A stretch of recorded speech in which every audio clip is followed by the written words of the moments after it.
Hi, this is Carrie Brownstein. This is DJ Premier. This is Darren Aronofsky. You got the RZA right here. Rose McGowan. Radiohead. Aisha Tyler. Tribe Called Quest. Fred Armisen. Prince Paul. Javier Munoz. Seth Meyers. Frankie Cosmos. Flying Lotus. Hi, we're Chaim, and you're listening to the Talkhouse Podcast.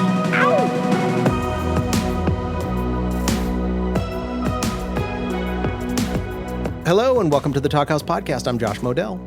On this week's episode, we've got a pair of singers who both look to classic sounds for inspiration, and one of whom happens to also be the creator of one of the biggest animated shows ever. It's Liz Gillies and Seth MacFarlane. Now, even if you don't know his name, you almost certainly know Seth MacFarlane's work and voice. He's the creator of the animated comedy Family Guy, which will enter its 24th season next year. He also co-created American Dad and The Cleveland Show, plus directed the movie Ted, among many other TV and film accomplishments. If that weren't enough, MacFarlane has a second career as a musician, a pursuit born out of his love for big band music of days gone by. It's not a lark or a joke either. MacFarlane is a serious student of classic songwriters, which led to his 10th and latest album, Lush Life, The Lost Sinatra Arrangements. As that title suggests, MacFarlane was given access to a massive number of songs that had been arranged, often by big names, for Frank Sinatra to sing, but that had never actually been recorded. MacFarlane recruited an A-team to get them in shape, and he sang the hell out of them. Check out a little bit of I Never Felt This Way Before right here. I may not know how real or how unreal this may be. I only know I never felt this way before. The other half of today's conversation is MacFarlane's friend and sometimes musical collaborator Liz Gillies, who's also a multi-hyphenate. You may have seen her on TV, going all the way back to Nickelodeon, in movies, or on Broadway. She's even provided voices on a couple of MacFarlane's shows. But the two really found their working spark during the pandemic with Songs from Home, and that collaboration continued in 2023 with a holiday album called We Wish You the Merriest. As you'll see from this conversation, Gillies and MacFarlane have a friendly rapport. In this lively conversation, Gillies grills MacFarlane on the origins of Lush Life, a fascinating story in which MacFarlane is deeply invested. They also talk about how Liz likes to go out when they're on tour, but Seth prefers the comfort of a hotel room. They talk about how to pronounce Rudolph the Red-Nosed Reindeer, and more. Stick around for the end when they get a little silly coming up with podcast names.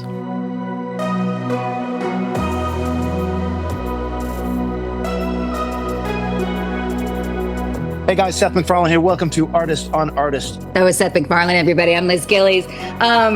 What's up, Seth? Hey, Liz.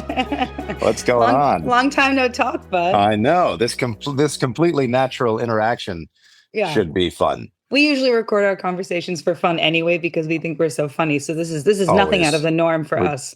Play them back and just pat ourselves on the back. Mm-hmm. Are you in LA? You're always in LA. I am in LA. Yeah, I know. I don't leave the city enough. How is it?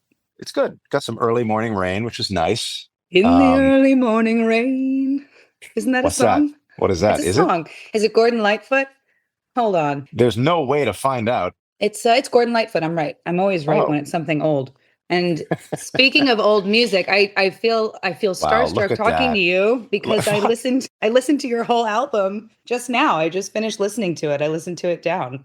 Was it to your liking?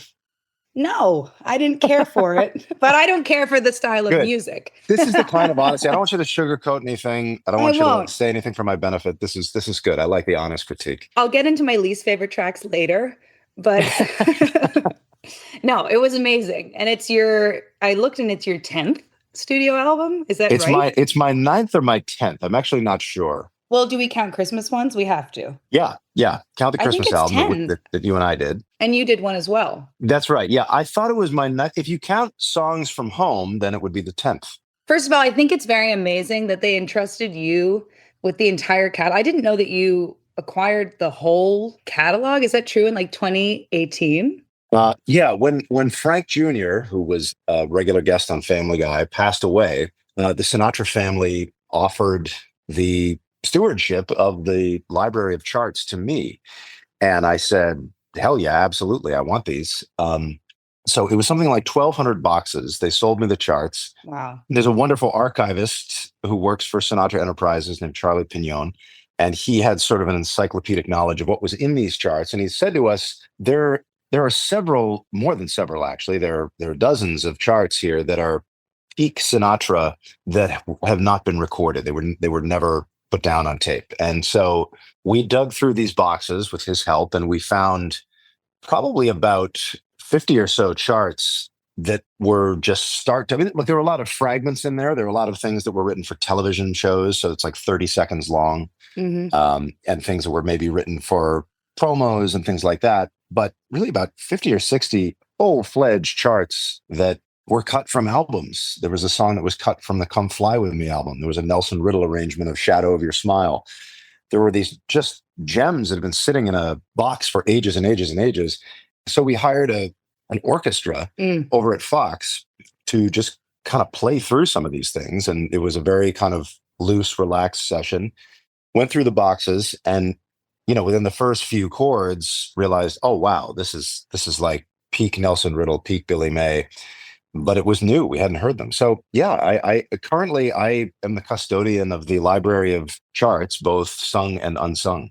Did you have to make any kind of promise when they bestowed this upon you, like that you would not only do them right, but also that you might do something like this in the future where you would record them, and that was part of the excitement of wanting you to have them? Yeah, I had to promise like for 3 days of every week, lunch had to be a salad. Sure. That was part of the deal. No, it was, Tina Sinatra has become a great friend, and she felt that she could entrust me with these things to handle them properly. And she's been very trusting. I mean, she's just like a kind of an amazing partner for somebody who has the amount of, clout that she does in this world. Sure. And I'm sure she doesn't want just anyone singing, her father's songs. And so she must love the way that you sing them. I read, or somebody told me, that you not only had the LA orchestra, but you had a UK orchestra as well. Yes. Or you flew them out and you guys went to Skywalker? That's correct. My God, you did do your prep, I did my research. I've never been to Skywalker, and our mutual friend Joel McNeely has told me a lot about it, and he's shown me pictures of it, and it looks very idyllic and perfect for like scoring and creating. It's kind of an amazing place, Skywalker Ranch. We wrote a fair portion of yes, my cat is sitting right here. Yeah, this is always a problem in this. It's so cute. I had to lock my dogs out because they like to be on camera, be vocal, and sit on me. Yeah. What's the cat's name, even though we can't see it and this is a podcast? Right. Cat's name is Arthur. Arthur is very present. So if it gets to be too disruptive, I'll politely ask him to wait till the interview's over. Skywalker Ranch is an amazing place. It is idyllic. There are these little cabins that you stay in with firewood, and you build your own fire at night. We wrote a good chunk of the TED script up there. Alex Sulkin and Wellesley Wild and I. And so we went up there. They have a great sound stage that, in my opinion, rivals Abbey Road as far as the sound that comes out of it. And we had about half American musicians and half English musicians. And it was like casting a movie. There are great players in every section. There are great string players. There are great woodwind players, great brass players. And what we did was just essentially put an MVP group together of all the best players around and from either continent. And the whole thing was designed to really have that expressive sound that was so common back in the 50s and 60s. And the British strings are particularly as coached by John Wilson, who was our wonderful conductor who also flew over. And you've worked with him a lot. Yes. Why do you like working with John? He's spent years perfecting a very specific sound from his orchestras.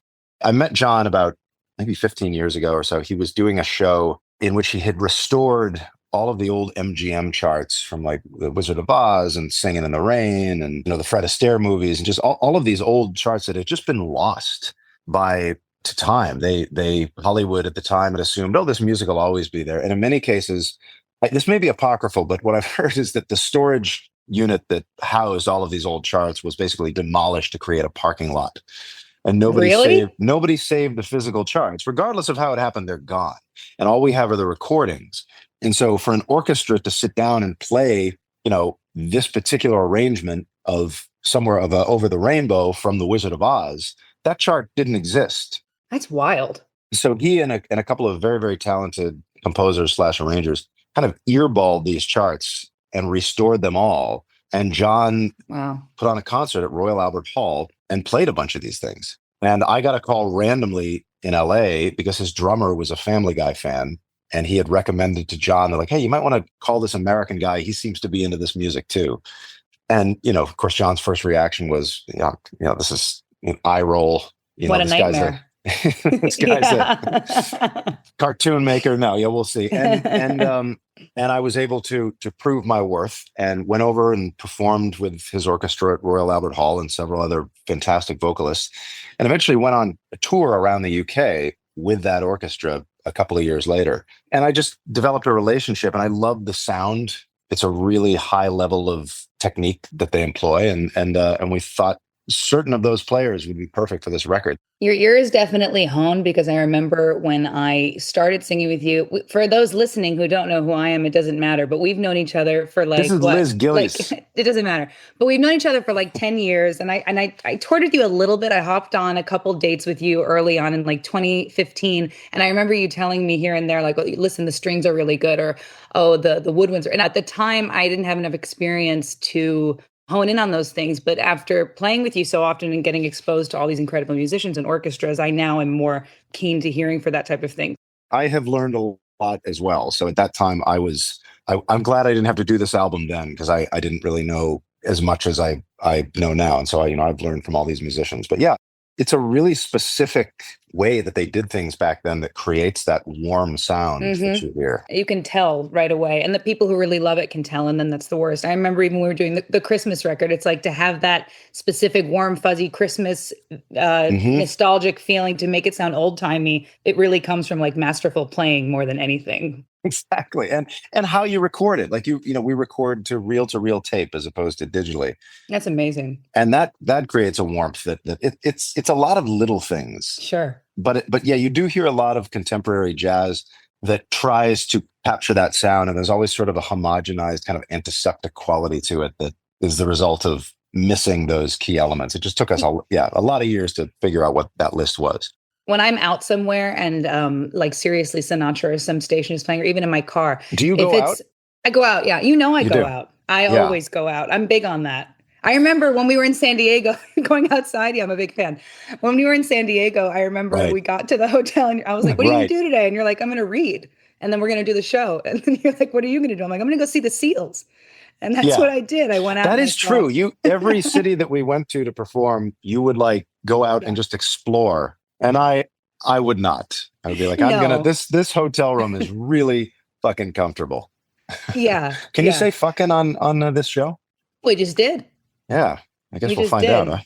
I think I know this answer, but I was curious to ask you again now. Was there a lot of Sinatra playing in your house growing up, or how did it actually start for you? Because I think we chatted, and I think I share actually a similar musical taste. Not that I don't love, obviously, the American Songbook and standards and all the stuff we sing, but I love a lot of Cat Stevens, Joni Mitchell, some hippie stuff. And I think you mentioned your parents were also fans of that style of music growing up. Absolutely. Yeah. I was definitely an Alex P. Keaton in my house, for those of you who are family ties aficionados. Yeah, they were really into, Peter, Paul, and Mary, Anne Murray, Rita Coolidge. I'm just thinking of some of the names that popped up over and over and over. I think Crystal Gayle was popular in the house. Crystal Gayle. But a lot of like kind of folksy sort of stuff from like the late 60s, early 70s. A lot of acoustic guitar. My father played the guitar. He was a terrific singer. Auditioned for Hair on Broadway and came close. I love that musical. Yeah, they were into that stuff. I was not. I was really, when I was a kid, I was really into, I listened to the same stuff that we were all fed in the 80s, like the pop stuff that I knew who Billy Ocean was. But I was really into film scores. I was like, a movie buff, and I was really just fascinated by those sounds. I loved John Williams. I loved James Horner, Silvestri, and Elmer Bernstein, and these composers who were just so prolific at the time. I got into big band music through the back door in a way. Like there was a movie called The Rocketeer that had some, Cole Porter songs that were recorded that were pretty decent recordings that just kind of happened to be in there on the soundtrack with the orchestra. And so I kind of found my way into that kind of music through little kind of snippets like that. And when I got into college, for whatever reason, I bought a Sinatra CD, knew who he was. I was dimly aware of the music, but I hadn't really paid attention beyond that. And so I bought this CD that had kind of an odd mix of not necessarily his big hits. It was like Three Coins in the Fountain and Same Old Saturday Night. It was like a lot of more obscure songs, but a lot of ballads. And in listening to the ballads, I was like, this guy is like, these sound like film scores. This guy is singing to film scores. And the more I dug into it, the more I realized, yeah, that's exactly what's going on. He had such an appreciation for the orchestra, and the orchestra was really allowed to stretch and do their thing. And that's something I had been largely unaware of prior to that. And so I just kind of kept buying more music and listening and just kind of got hooked. And when did it start for you singing it? You had the same vocal coach, right? Was that your entryway into it where you're like, I'd love to learn to like hone the skill. I might as well go to Frank Sinatra's exact vocal coach and start there. That story has kind of taken on a life of its own over the years because it was Lee and Sally Sweetland, who were both like 90 when I started working with them and have since passed away. And then I worked with their son, who was in his 70s, and then he passed away. So I've been vocally trained by two generations of this family. Lee Sweetland was an opera singer in the 1940s. He had a radio show on ABC. She was a studio singer who, sang on the kinds of recordings, like if you listen to the recording of Moon River with that big orchestra and the huge chorus, or Days of Wine and Roses, she did that kind of stuff. Their son was a singer on the Dean Martin show. Mm. And so this is a really musical family. They did train Streisand at one point, I believe.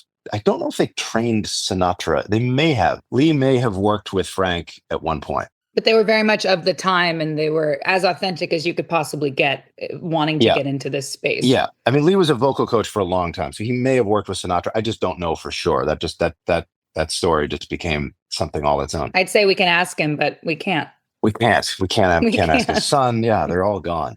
But yeah, no, they taught you how to sing without help. They taught you how to sing without a microphone, without any kind of post work. And it was just, then they were great people. It's like they were just living history. They both died around the age of 100. Wow. I think he was maybe late 90s. She was like 103 or something like that. Wow. And, it's just interesting to to talk to people about that era who were there, and and to them, it's like, oh yeah, we remember when FDR was president. Yeah. Remember that election. We didn't trust him. And it's like, so it's just bizarre hearing from somebody who physically was there and remembers it and perceived it the way we're perceiving the world today. Those were fun sessions.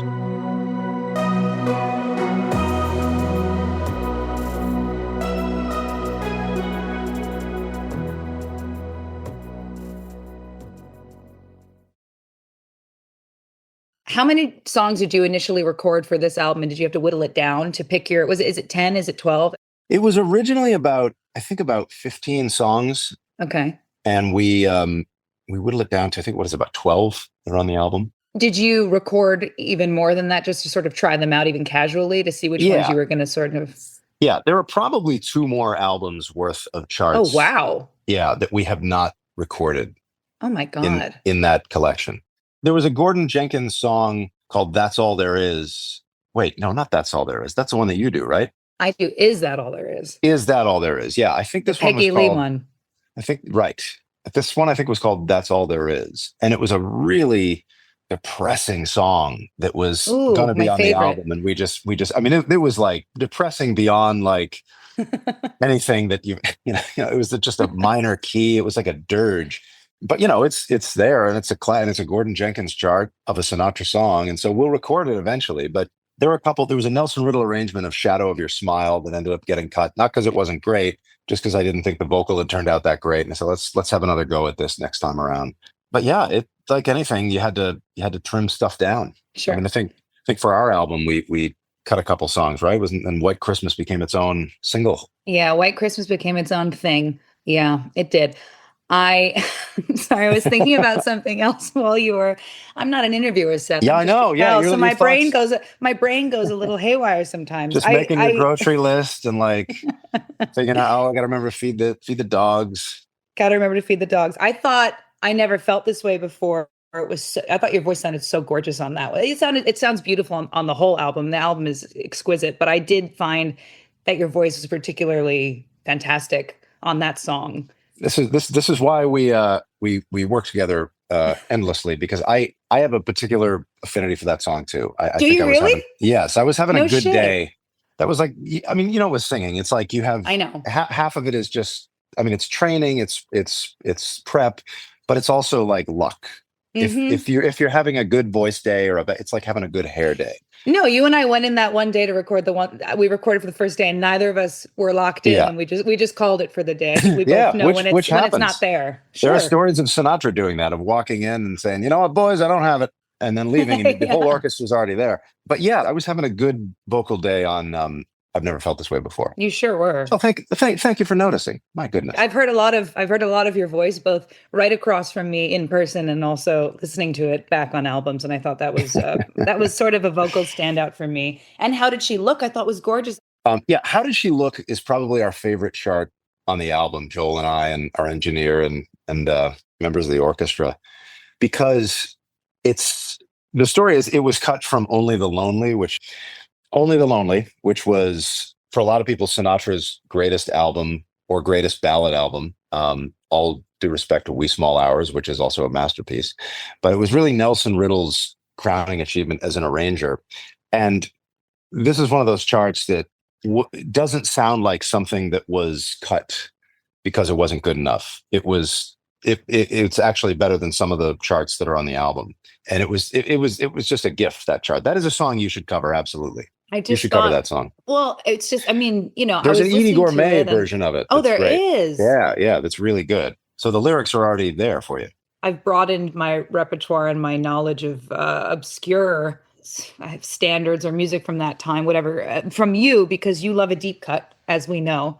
I think you're more prone to it. I mean, obviously, look where we are. Look what we're talking about now. But it doesn't get deeper cut than the ones that were cut by Sinatra himself. But but this is one I was like, I really feel like I should know this song because it feels like a song that should have been covered by a million people. It feels like a real standard that everyone should know. There might be a Mel Torme version of it. I don't know for sure. There's definitely an Edie Gourmet version that's fantastic.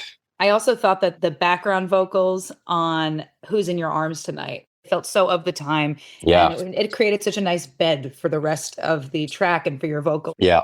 That's another tough thing to, Fletcher, our choral contractor, really went out of his way to make that sound authentic. You listen to those old MGM recordings and the old Disney movies, and those choruses are so expressive and so lush. And that was really what he was going for. The whole point of this album was to find some way to make every piece of it sound like it was recorded back then, like it just to have nothing about it that felt like it was recorded in 2024 whenever we recorded it. And there was one more song that I really loved, and I can't remember it now, but Lush Life was one that Sinatra had actually recorded and shelved. So that one was different from the others in that regard, right? Yeah. Yeah. Scrapped? I'm not sure what the proper appropriate word some is. people would say shelved, but that's fine. You can say shelved. Shelved. Oh, I didn't pronounce the V enough for you. See, I feel like we're back in the booth. Rudolph. Oh, that's right. You're probably right about that one. I've spent a lot of time. Rudolph. By the way, that was a conversation, wasn't it? Because big time. Because I was saying Rudolph, and you're like, it's Rudolph. Like, put that L in there. Yeah, I thought whatever you want. I mean, no. Look, I've talked to people subsequently who have taken either side. My friend Alana, who works at my company, said, "Oh, it's Rudolph, like DOFF as opposed to DOLPH." Well, I think maybe though this like is doffing a hat, or like Dolph Lundgren. Sure. Two different things. But maybe this attention to detail is the difference maker in the song and the album feeling authentic and not. So we went with the L in Rudolph. Look at you setting everything back on track. Say you're not an interviewer. I'm going to go off track now and tell you that when I was looking at all of your albums, you're only standing in two of them. And one is an illustration. Why do you like to sit? Well, I know you like to sit because when we perform, you also prefer sitting. I mean, there's a casualness about it, right? A Sinatra-ish type of sort of laissez-faire type of thing. I noticed you have a certain position you like to be in. Although I really like this picture. I wanted to tell you. What picture? This might be one of my favorites. Your album cover for Lush Life. This photo. Lush Life. Yeah. This is a good photo. I like it a lot. Yeah, I like to be seated when I'm singing a ballad. It just feels right. Yeah. When we're doing an up-tempo number, it feels fine to stand. There's no more deep methodology that I use than that. Ballads seated, up-tempo standing. No, it makes sense. I guess I'd rather see someone sit and sing One for My Baby rather than stand. I would feel, you want to feel like he's down and out. He's going through something. He probably wouldn't be standing up. Maybe he's a little drunk.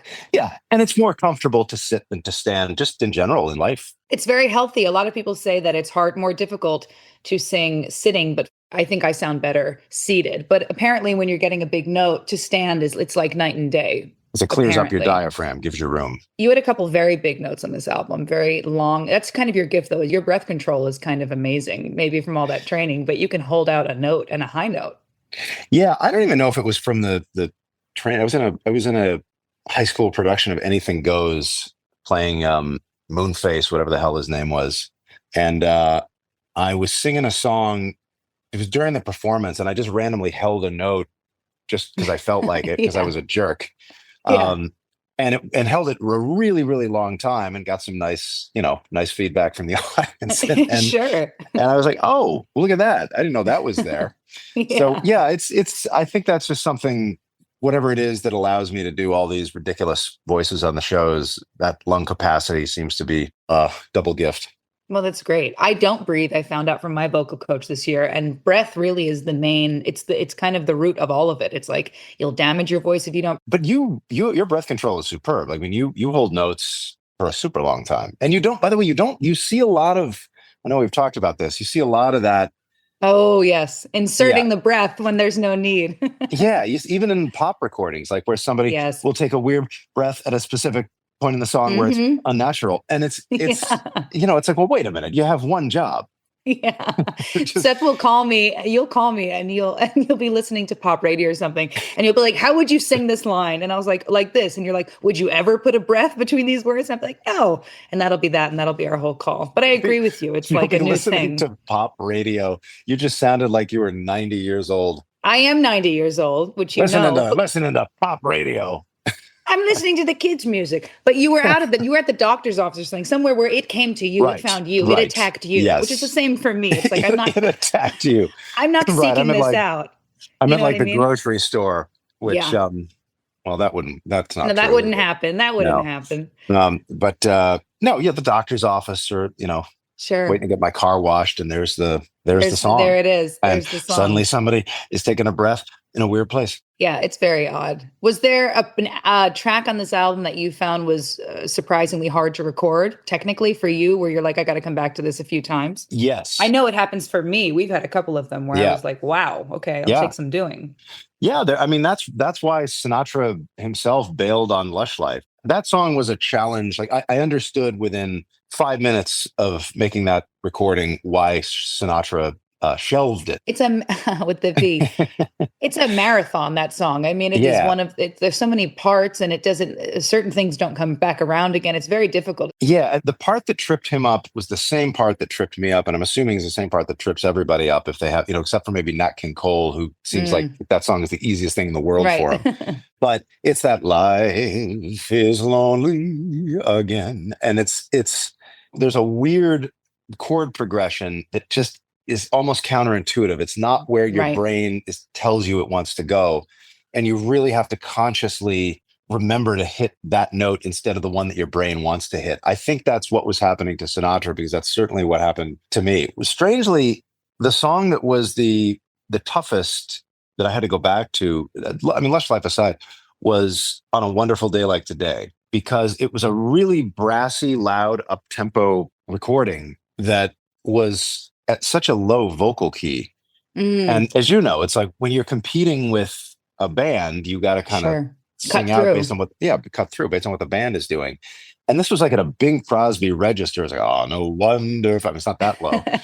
But it was low, and you have all this brass going on. I was like, why was this not arranged at a higher register? Because, you can only sing so loudly when you're that low. It's not like you can belt, unless you're, John Raitt or William Warfield or somebody. I also wanted to know, do you think, and I know I find this when you and I post videos of ourselves singing, or we go out and we do our shows and tour. I know for my fan base that a lot of younger people have been introduced to this era of music and this style of music through what we do. And whenever I sing older music, music from this time, I think your audience spans a wide age range. Do you find that more young people are coming up to you and they're saying, hey, I kind of came to this through you. Maybe they were Family Guy fans, then they started going to your concerts and now they love Sinatra too. Is there a pipeline? I have yet to experience that where anyone says, hey, you know what? I didn't know about any of this music and now it's all I listen to. I honestly have not experienced it. I think I've experienced it, which is nuts. You have?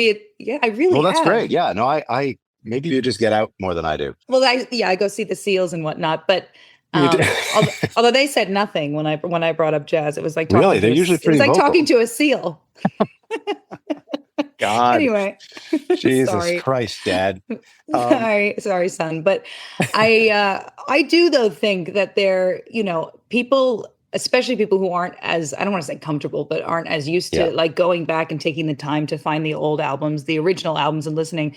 You are a gateway to get into it. I think that happens more on Family Guy than it does with the albums. We okay. Things like the song Shapoopy from The Music Man. I think there are a lot of people who only know that song because of Family Guy. Sure. Or our riff on The Road to Morocco with Brian and Stewie. That is something that I think we can at least take credit for. But I'm sure it happens. If it's happened to you, then maybe it's happened to me. I just haven't experienced it directly the way you have. No, it's happened. I mean, it's never comforting to hear people say, like, I've never heard like this, very famous standard until is it an original? And I'm like, oh, it's kind of sad. It makes me worry for the future. But also, better that than nothing. Better they listen to this music than not. Yep. And there's a lot of young people in the jazz space now that I've noticed that are sort of like winning awards and touring, and they have younger fan bases. So I don't want to sound like an idiot and say jazz is making this big comeback or resurgence, but so I'm a fan of Samara Joy, and I feel like she has a young audience, and she sounds so authentically from another time. And it's always fun when somebody like you can come along and not only sing it, but do what you said, take the time to make it feel like it's authentic. And I think that's the difference between, we won't name names, but other people that maybe dabble in this type of music. Yeah, I mean, we do try to there's nothing about this that to us is a side gig. I mean, Joel and Rich and I know you feel the same way. It's like, this is, we treat this like this is our day job, and it is, deadly serious, and everything has to truly be great or we're not putting it out. It's also that thing, how people say that actresses now have iPhone faces, and you notice it when you're watching things, whether that means they've done their makeup. What is that? Yeah. There's this theory my friend just told me about called iPhone face, where if somebody does something like a period piece or a TV show that's set, 100 years ago, whatever, 200 years ago, it's like you don't buy it because something about them looks like they know what an iPhone is and that they've used one. You'd like this. I'll send you an article on it. You just made me think of what I have heard from other actors, maybe you've heard this as well, this is like a total tangent, is what I guess would be like bifocal face. What's that? Where it's like we're like an actor is given a piece of paper on screen to read, and they instinctively go like this. Even if they're not, like, tilt their head up as if they're trying to get to the lower part of the lens on their progressive lens. That's so funny. Because they're just so used to it in real life, and they just don't even think about it. And that's really even when they're not wearing glasses in the scene, that muscle memory is there. Yeah. I mean, my eyes have been terrible since the day I was born, but I can't wear those things, so I don't. You can't have all the gifts, Seth. Right? They had to cut you back on one. It was the eyes. I had to pay the price. But no iPhone voice in our chorus for the album. John Wilson was meticulous, and so was Joel in selecting the musicians. Right. Everything was like casting for a movie. I mean, it's like if you're singing a particular type of music, hey, I want Pete Erskine for this because this is as the drummer, because this is a certain type of jazz tune, or I want Bernie Dressel for this because this has got kind of more of a rock feel. So it's like anything. You cast it. You cast a musician the same way you cast an actor, or the same way you staff a writer. Because I almost think people now, there was a certain way that even background singers sang back then, because everyone kind of had a transatlantic accent. So it's like, you can't just come in and sing ooh in 2025 like you'd sing ooh, even in a formal chorus or in a church, because it's totally different. So you almost have to put something on even just to do that. Yep. And I felt that for whatever it's worth. I'll let you go in a second here, but I had two more quickie questions. One was, I feel like you're so deep in the Sinatra world at this point, in the estate, in his work, in his unrecorded work. Is there something that you've discovered either during this project or just in your time researching him and honoring him and looking into him that surprised you, that you sort of were surprised to learn about him? I don't want you to blow up his spot, but from this album, yeah. Not that I can think of. I've been so immersed in that world for so many years that I don't know if there are any surprises left. Sure. But which is kind of sad. It's what you want. It's what you want to hear in a marriage. I don't know that. I will say that having gotten to that point where I think all of the lids have been blown off, all the surprises, means that it was a good time to make this record, because there was nothing that I was doing that I could look at any chart and think, okay, well, I'm going to do this. I'm not going to do an imitation here. I'm going to do what I do. I'm going to sing this as me, but I at least know every step of the way how he might have wanted, like the pace, the tempo that he might have wanted to do this at. A song like On a Wonderful Day Like Today, which is like, it doesn't want to be too slow, doesn't want to be too fast, or Flying Down to Rio, which was the song that was cut from Come Fly With Me. In singing that with the band, I at this stage almost instinctively had a sense of what the tempo was that he would have wanted to do this. And that I tried to be pretty, dutiful to matching, whether I was doing something of my own with the vocal or not, Right. For both his sake and the arranger's sake. So that's in many ways a result of there not being any more surprises. Do you think you did him proud? Do you think he would be proud? Oh, wow. Look at the way you leaned back in your chair like that, like you're fucking Barbara Walters. No, my back just hurts. I would hope so. The good thing is that, his daughter Tina is such a conscientious steward of his work, and she is, just relentless about making sure that his legacy is cared for. Will she speak up on things if she finds things are not? Oh, that's great. She will, but oftentimes, when she trusts you, it's like you have to ask her. Like for the cover of this album, she was just going to kind of let us do our thing. And I think what we were doing wasn't all that great. And so I called her and she said, well, if you're asking my opinion, this is what I think doesn't look so good. And here's what I would do instead. And she was 1,000% right. She's a wonderful partner and just a great person to be in charge of the estate. She's shockingly hip. Like you have drinks with her and she's like really hip and it's like you're talking to somebody who's a lot younger.